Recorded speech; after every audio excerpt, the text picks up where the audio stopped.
ಜೀವನ ಕ್ಷಣಿಕ.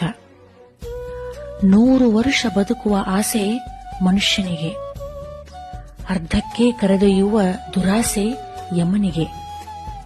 ಇವತ್ತು ಇದ್ದವನು ನಾಳೆ ಇರುವನು ಎನ್ನುವುದು ಎಷ್ಟು ಸತ್ಯ?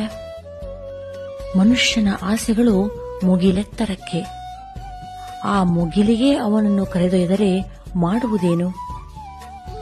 ಚಿಕ್ಕ ವಯಸ್ಸಿಗೆ ಬಾರದ ಲೋಕಕ್ಕೆ ಹೋದರೆ ಜೊತೆಗಿದ್ದವರ ಸಂಕಟ ಪರದಾಟ ಅನುಭವಿಸುವವರಿಗೇ ಗೊತ್ತು. ಕನಸ ಕಂಗಳಲ್ಲಿ ಸಾಧನೆಗಳ ಸಾಲು ಕಾಣುವ ವ್ಯಕ್ತಿಗೆ ಸಾವು ನ್ಯಾಯವೇ? ಜನುಮ ಪೂರ್ತಿ ಜೊತೆಯಾಗಿರುವೆ ಎಂದು ಸಂಗಾತಿಗೆ ಹೇಳಿದ ಮಾತು ದೇವರಿಗೆ ಕೇಳದೆ, ಮಕ್ಕಳ ಆಟ ನೋಟ ಮದುವೆ ನೋಡಬಾರದೆ? ಸತ್ತವ ಮಾತ್ರ ಸಾಯುವುದಿಲ್ಲ, ಹಚ್ಚಿಕೊಂಡವರ ಬದುಕು ನುಚ್ಚು ನೂರು.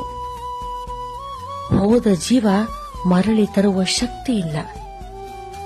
ಆತ್ಮವಿಲ್ಲದ ಮೇಲೆ ದೇಹಕ್ಕೆ ಬೆಲೆಯಿಲ್ಲ. ಮಣ್ಣಿಗೆ ಸೇರುವ ಮುನ್ನ ನಿರೂಪಿಸು ನಿನ್ನನ್ನ.